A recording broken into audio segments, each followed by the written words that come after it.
สี่ละชีวิตเฮ็ดไร่เฮ็ดนาก็เพราะปานนี้ล่ะนี่ล่ะเขาเบิดไร่เบิดนาก็ได้แพ้เดียวเหาะนี่ล่ะ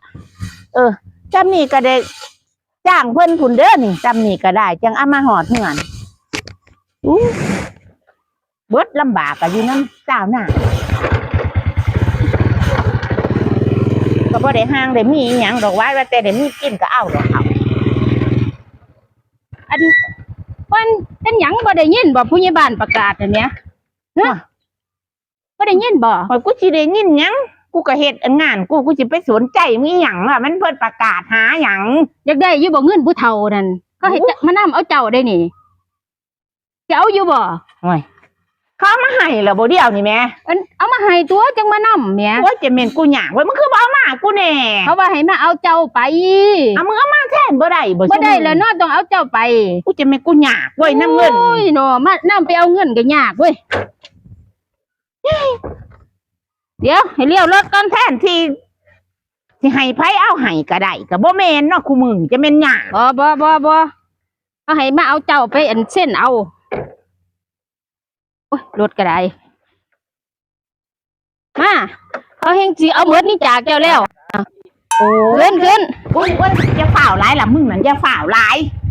โอ้ยกูหยากน้ำเงินผู้เฒ่าผู้เด้อไปเลยเด้อจัดดีเด้อไปเนี่ยไป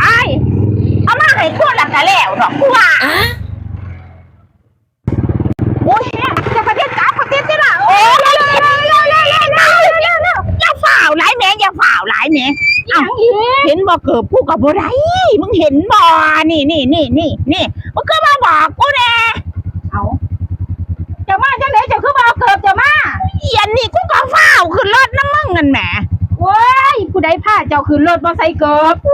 กูก็ปวดที่เงื่อนพูดแล้วนั่นนะว่าฝ่าวกูก็หลงตัวเจ้าหน้าที่เขาก็จะสิไปขึ้นจากบ้านนี้เฮ็ดจังไดล่ะบ้านนี้ไปแนวนี้บ่ไปแม่มันเลยบ้าคือรถไปเอาอยู่บ่เอาจะไปจังซี่นะห่วยเอาจังไดบ้านนี้มีไงรถไปเอาเกิบก่อนนั่งจังไดกะสร้างฮีแม่มันเถาเงินนั่นไปกูคืนหอดเกิบกลัวคืนหอดเกิบหุ้ยหน่อยอยากได้นับเกิบคู่เดียวนี่เว้ยมึงนั่นล่ะบอกให้เจ้กูฝ่าวอีหยังกะเดินผู้ใดพาขี่รถบ่ใส่เกิบเอียนนี่อย่าหัดจักเถื่อเด้อหัดจะได้กูก็เคยถอดเกิบคืนเพื่อนนั่นเด้โอ้ยจะบอกมากเลยน่ะโอ้ยเนี่ยเกิบผู้ใดสนะเนี่ยห่วยก็เกิบกูนี่ล่ะอุ้ยเอียนนี่ก็ยังว่ากูหลงเกิบห่วยก็ไปเอาไปเรากะมือนี่พ่อแล้วพ่อ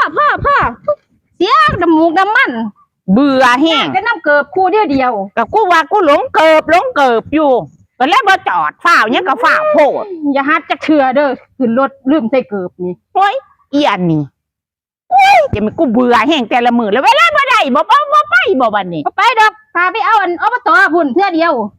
เมื่อแล้วล่ะป้านี่สวยพอแห้งล่ะเสียเวลากูอีก